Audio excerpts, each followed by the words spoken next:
तर बालमित्रांनो, आपली जी 5वीची वार्षिक परीक्षा होणार आहे त्यासाठी ही सराव प्रश्नपत्रिका आहे. ही सराव प्रश्नपत्रिका आपण आज सोडवून पाहणार आहोत.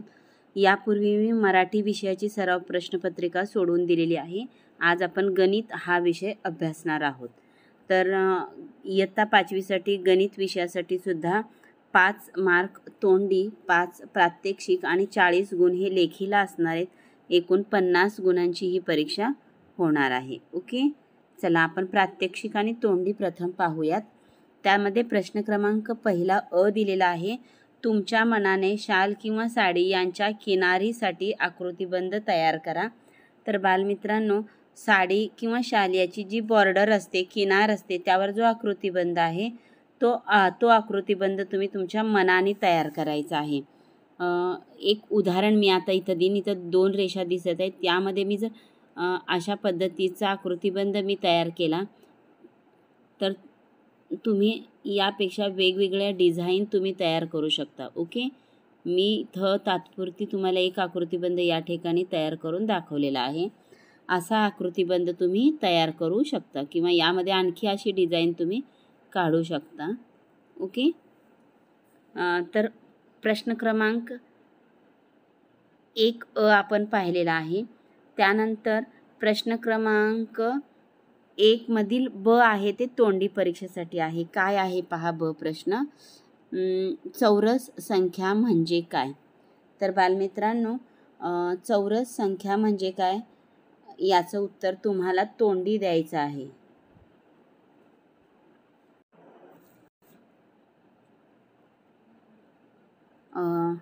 थोडक्यात आपण चौरस संख्या म्हणजे वर्ग संख्यांना आपण चौरस संख्या म्हणतो. ओके, आता प्रश्न क्रमांक 2 अ आपण पाहूयात. प्रश्न क्रमांक 1 ब मधील दुसरा प्रश्न आपल्याला राहिलेला आहे.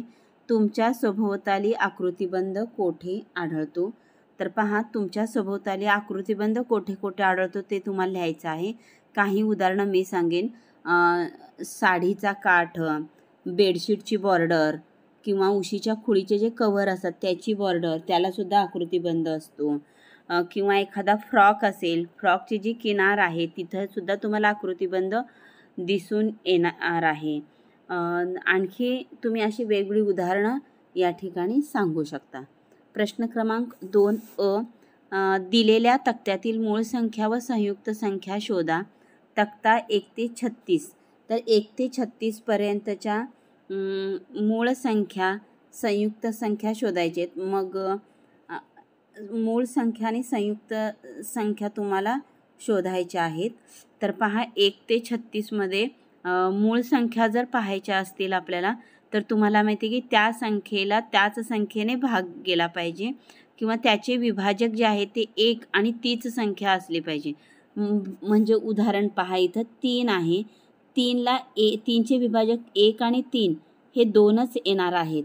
म्हणजे 3ला 1 आणि 3 या संख्येनं भाग जाणार आहे. म्हणजेच 3 ही मूळ संख्या आहे. ओके, त्यानंतर आहे 5. 5ला 1 आणि 5 या 2च संख्येने भाग जाणार, म्हणजे तेच त्याचे विभाजक आहेत. 5 ही मूळ संख्या आहे. त्याच पद्धतीने 7 आहे. त्याच पद्धतीने 11 आहे, 13 आहे.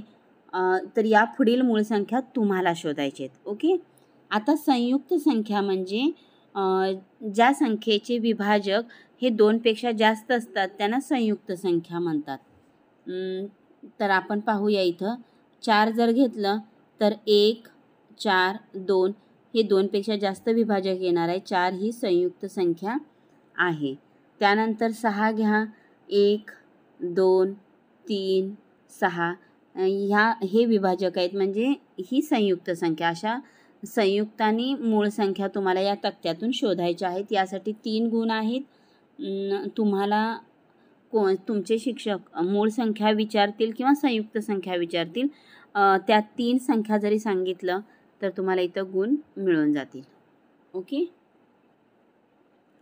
पुढे पहा. प्रश्न दुसरामध्ये ब 32 या संख्येचे सर्व विभाजक सांग. तर 32चे सर्व विभाजक आपल्याला सांगायचे आहेत. 1, 2, 4, 8, 16, 32 असे विभाजक सांगायचे आहेत. 35 या संख्येला 7ने निशेष भाग जातो का? तर हो, 35 या संख्येला 7ने निशेष भाग जातो, कारण 7 5 35, निशेष भाग म्हणजे बाकी शून्य यायला हवे, म्हणजेच होय असं उत्तर या ठिकाणी येऊन जाईल. आता आपल्याला लेखी चाचणी पाहायची आहे. लेखी चाचणीमध्ये सर्व प्रश्न दिलेल्या सूचनेप्रमाणे सोडवायचे आहेत. अचूक उत्तराचा पर्याय चौकटीत लिहायचा आहे. ओके, तर पहा प्रश्न क्रमांक तिसऱ्यामध्ये खाली दिलेली उदाहरणे सोडव म्हटलेलं आहे. अ प्रश्न या ठिकाणी काय दिले पहा. 27,403 या संख्येतील 7 या अंकाची स्थानिक किंमत लिही. 7 इथं आहे, त्याची स्थानिक किंमत आपण एकक, दशक, शतक, हजार ही स्थानिक किंमत असल्यामुळं 7ची स्थानिक किंमत 7,000 आहे, कारण 7 या अंकाचं स्थान 1000चं स्थान आहे. 7,000 ही स्थानिक किंमत आहे. 2 ते 7 मधील एक अंक एकदाच वापरून मोठ्यात मोठी 5 अंकी संख्या तयार कर. तर पहा 2 ते 7 मधील एक अंक एकदाच वापरायचा आहे आणि मोठ्यात मोठी संख्या तयार व्हायला पाहिजे. तर पहा हे करत असताना जेव्हा मोठ्यात मोठी संख्या आपण तयार करतो तेव्हा मोठ्या अंकापासून आपल्याला उतरता क्रम लिहायचा आहे. पहा 7, 6, 5, 4, 3, 2. तर अशा पद्धतीने तुम्हाला इथं किती अंकी झाली, मोठ्यात मोठी 5 अंकी म्हटलेलं आहे.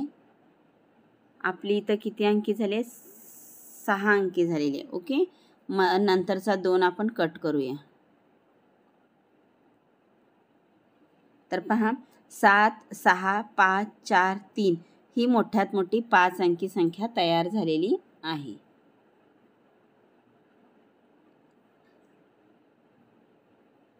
पुढे पहा क प्रश्न.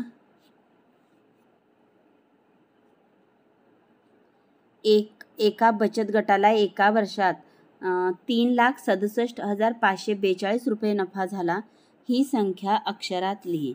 तर ही संख्या तुम्हाला इथं अक्षरात लिहायचं आहे. 3 लाख, तुम्ही लक्षसुद्धा काही विद्यार्थी लिहितील ते ॲक्सेप्ट करायचं आहे. 67,542.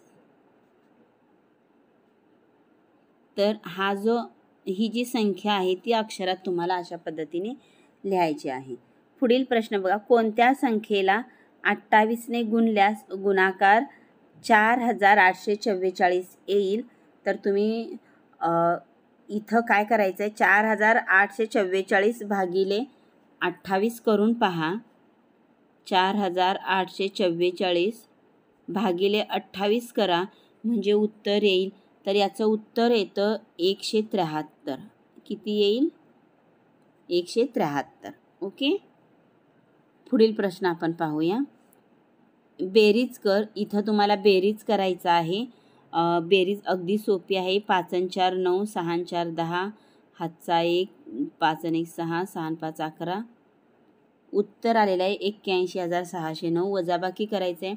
3 मधून 7 कमी होत नाहीत म्हणून इथं उसना घेतला, झाला 13. 13तनं 7 गेले 6, हातचा आला 1.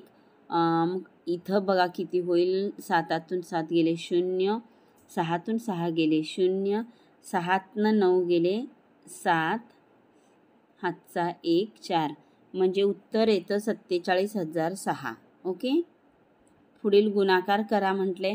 गुणाकार करून पहा. गुणाकाराचं उत्तर येतं 7,792. आणि भागाकार करून पाहूया आपण. 12नी भाग घालवायचा आहे. तर बघा 9ला भाग जात नाही म्हणून पुढील अंक घेतला 9. मग संख्या झाली 97. तर 12 8 96चा भाग बसेल. 97मधून 96 गेला, राहिला 1, वरून घेतले 2. आता 12 1 12चा भाग बसेल. 12तून 12 गेले 0, वरून घेतला 0, भाग बसला 0चा. 0तून 0 गेले 0. अशा पद्धतीने भागाकार होईल. ओके, प्रश्न क्रमांक 4 आपण पाहूया. प्रश्न क्रमांक 4. खाली दिलेली उदाहरणे सोडव. तर पहा इथं 28 आणि 18 या संख्येचे सर्व विभाजक लिही म्हटलेत. आपण प्रथम 28चे लिहूया. 1 2 4 7 14 आणि 28. आता 18चे विभाजक म्हणजेच कोणकोणत्या संख्येने 18ला भाग जाते ते आपण पाहूया. 1 2 3 6 9 18 हे या संख्येचे विभाजक आहेत. पुढील प्रश्न आपण पाहूया. दिलेल्या सारणीतील संख्यांना भाजकाने निशेष भाग जात असल्यास बरोबर अशी खूण करा, जात नसल्यास फुली मारा. ओके, तर पहा 2नी 45चे भाजक विचारले. तर या 45ला 2नी भाग जातो का? एकक स्थानी 5 हा अंक आहे म्हणजे भाग जाणार नाही. 5नी 45ला भाग जातो, 2नी 60ला भाग जातो, 5नी 60ला भाग जातो. इथं विभाज्यतेच्या कसोट्या वापरा. एकक अंकी 0 2 4 6 8 असेल तरच 2नी भाग जातो. ही कसोटी तुम्हाला इथं वापरायची आहे. ओके, क प्रश्न पहा. एका टोपलीत 20 चेंडू आहेत, त्यातून प्रत्येक गटात 6 चेंडू येतील असे गट तयार करायचे आहे. असे किती गट तयार होतील? टोपलीतील किती चेंडू उरतील? तर पहा बालमित्रांनो, इथं एका टोपलीत 20 चेंडू आहेत, त्यातून प्रत्येक गटात तुम्हाला 6 चेंडू द्यायचे आहेत. मग असे गट तयार करावे की असे किती गट तयार होतील आणि टोपलीत राहतील किती?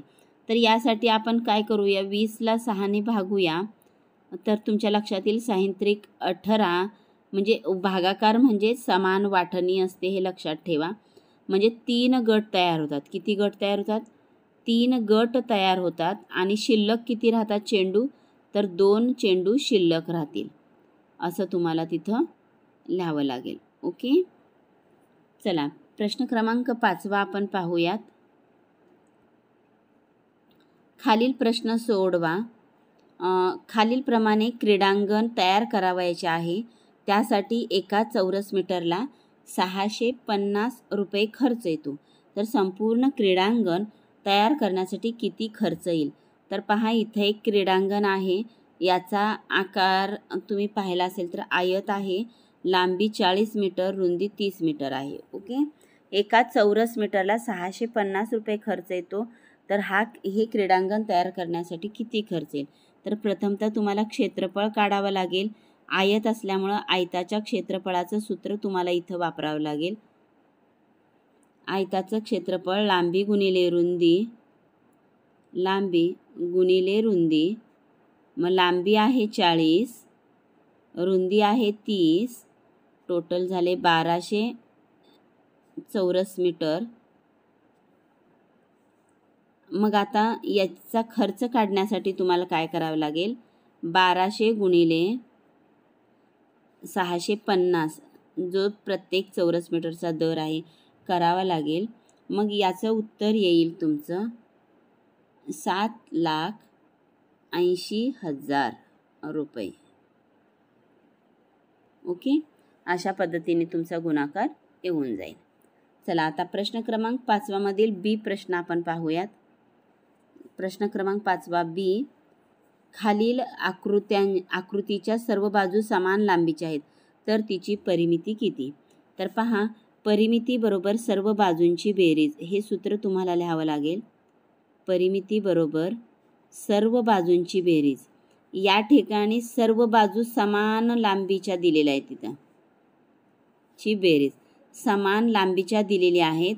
मग किती बाजू आहेत तिथं आधी मोजूया आपण. 1 2 3 4 5 6. मग 6 म्हणजे 12 अधिक 12 अधिक 12 अधिक 12 अधिक 12 अधिक 12.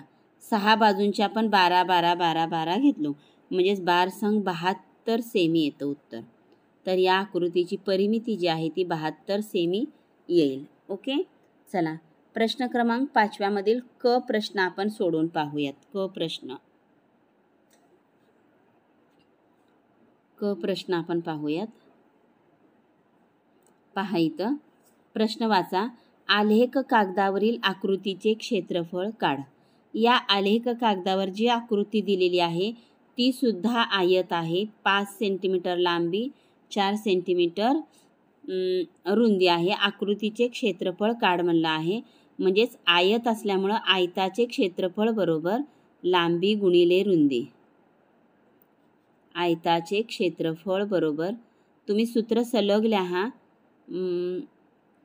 लांबी गुणिले रुंदी. मग लांबी किती दिलेली आहे? 5, रुंदी आहे 4, 5 चोक 20 म्हणजे चौरस, क्षेत्रफळ चौरस सेमी येईल. ओके. तर 5 मधील क प्रश्न तुम्ही सोडून पाहिलेला आहे. आता प्रश्न क्रमांक 6 आपण पाहूयात. प्रश्न क्रमांक 6 मी गणित वाचेन, पहा पहिल्यांदा. खालील प्रश्न सोडव. सोयाबीनच्या बियाणांच्या पोत्यात 40 किलो 500 ग्राम बियाणे होते. पेरणीसाठी त्यातील 21 किलो 700 ग्राम बियाणे वापरले, तर किती बियाणे शिल्लक राहिले? तर पहा, सोयाबीनचं पोतं आहे, तिथं 40 किलो 500 ग्राम बियाणे आहेत, त्यातील 21 किलो 700 ग्राम बियाणे वापरले, तर किती ग्रॅम बियाणे तिथं शिल्लक राहिले ते तुम्हाला लिहायचं आहे. तर पहा, शिल्लक असेल तर वजाबाकी करावं लागेल. 40.500 म्हणजे 40 किलो 500 ग्राम, 21 किलो 700 ग्राम यांची वजाबाकी केली. वजाबाकी केल्यानंतर उत्तर या पद्धतीने येऊन जाईल. तर इथं एवढे शिल्लक राहील. मग काय लिहायचं? 18 किलो 800 ग्रॅम बियाणे शिल्लक राहतील. ओके. अशा पद्धतीने तुमचं उत्तर यायला हवं. आता प्रश्न क्रमांक 6 मधील ब प्रश्न आपण पाहूयात. एका वाहनाचा ताशी वेग 80 किलोमीटर आहे, तर ते वाहन 4.25 तासात किती किलोमीटर अंतर जाईल? तर पहा, या ठिकाणी तासाला 80 किमी, तर 4.25 तास म्हणले. 4.25 तास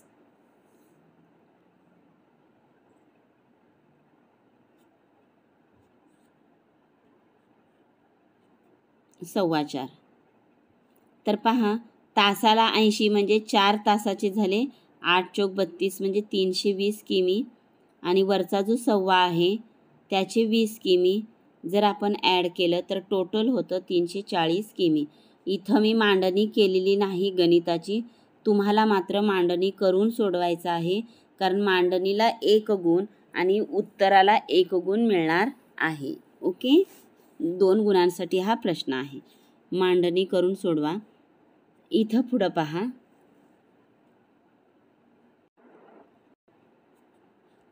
इथं आपण पाहूया प्रश्न 6 मधलं क. प्रश्न 6 मधलं कच आहे ना? ओके. प्रश्न 6 मधली क, वजाबाकी करा. तर तुम्हाला इथं चौकट आखून वजाबाकी करायचं आहे, कारण मांडणीला गुण देण्यात आलेले आहेत, त्यासाठी मांडणी करणं गरजेचं आहे. इथल्या लिटर, इथं आहे मिली, आणि यांची वजाबाकी तुम्हाला करायची आहे. 36 लिटर 400 मिली वजा 17 लिटर 800 मिली यांची वजाबाकी तुम्हाला इथं करायची आहे. तर अशा पद्धतीने तुम्ही वजाबाकी करू शकता. तर अशी मांडणी करून तुम्हाला हे गणित सोडवायचं आहे. आता प्रश्न क्रमांक 7 आपण पाहूयात. प्रश्न क्रमांक 7, पुढील प्रश्न सोडव. अ, खालील विधान बरोबर होण्यासाठी चौकटीत योग्य संख्या लिही. तर पहा, 16/4 ही बरोबर होण्यासाठी तुम्हाला 2 संख्या लिहायची आहेत, तिथं अधिक असली पाहिजेत. तर पहा, 16/4, 4 चोक 16 म्हणजे उत्तर 4 येणार आहे. म्हणजे आपलं पुढं संख्या येणार आहे 2 + 2. ओके. 2 + 2 4, आणि इकडं 4 चोक 16. पुढं दिलेल्या चौकटीत अशी संख्या लिही की दिलेले विधान बरोबर असेल. 8/2 बेचोक म्हणजे 4 येतं. ही संख्या यापेक्षा लहान असायला हवी, म्हणजे या 2 संख्यांची बेरीज 4पेक्षा जास्त असायला हवी. म्हणून तुम्ही कोणतीही संख्या इथं लिहू शकता. 3 अधिक 2 ही संख्यासुद्धा 4पेक्षा बेरीज मोठी येईल अशा कोणत्याही 2 अंक तिथं तुम्हाला लिहायचे आहेत. पुढील उदाहरण प्रश्न क्रमांक 8. पुढील प्रश्न सोडव. शाळा सकाळी 10:30 भरते, सायंकाळी 4:50 सुटते, तर शाळेची एकूण वेळ किती? हे गणित कशा पद्धतीने सोडवायचं पहा. आधी मांडणी करून घ्यायची आहे. मांडणीसाठी 1 गुण असणार आहे, त्यामुळे मांडणी 100% करून घ्या. इथं लिहा तास, इकडं लिहा मिनिटे. तर पहा 10:30 शाळा सुटते. 10:30 शाळा भरते, 4:50 शाळा सुटते. 4 म्हणजेच आपण 24 तासी घड्याळामध्ये त्याला आपण 16 म्हणतो.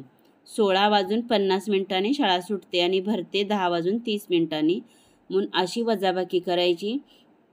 वजाबाकी येते 6:20 म्हणजे 6 तास 20 मिनिट शाळेचा वेळ असतो. कधी बघा सुरुवातीपेक्षा सुटण्याच्या वेळेतून शाळा भरलेलीची वेळ वजा करायची असते, पण 4 ही 10पेक्षा कमी असल्यामुळे आपण 24 तासामध्ये दुपारच्या 4ला 16 असं म्हणतो, म्हणून तिथं 16 घेण्यात आलेला आहे. ओके. आता पुढे प्रश्न क्रमांक 8 मधील ब. शाळेपासून बस थांब्यापर्यंतचे अंतर 1.5 किलोमीटर आहे. त्यापैकी 850 मीटर रस्त्याचे डांबरीकरण झाले आहे, तर अजून किती अंतराचे डांबरीकरण करण्या बाकी आहे? तर पहा 1.5 किलोमीटर म्हणजेच 1500 मीटर. 1500 मीटर. त्यापैकी 850 मीटर रस्त्याचे डांबरीकरण झाले, म्हणजे आपण 850 यातून वजा करूया. किती डांबरीकरण राहिलंय ते उत्तर आपल्याला ह्या वजाबाकीनंतर मिळून जाईल. तर पहा 650 मीटर डांबरीकरण शिल्लक राहिलेले आहे. ओके, काम बाकी आहे. पुढील गणित प्रश्न क्रमांक 9. दिलेल्या माहितीवरून चित्रालेख काढ. एका रोपवाटिकेमध्ये खालीलप्रमाणे झाडांची कलमे विकली गेली, त्या माहितीवरून चित्रालेख काढ असं म्हटलेलं आहे. तुम्हाला इथं दिलेले आहेत. तर तुम्हाला चित्रालेख कशा पद्धतीने काढायचं बघूया आपण. इथंच आपण काढूया.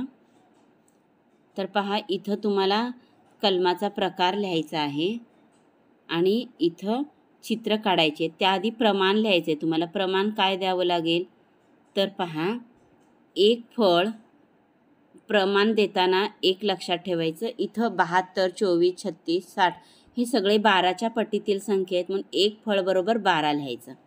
मग इथं कलम लिहायची किंवा फळे लिहा. इथं आंबा, लिंबू,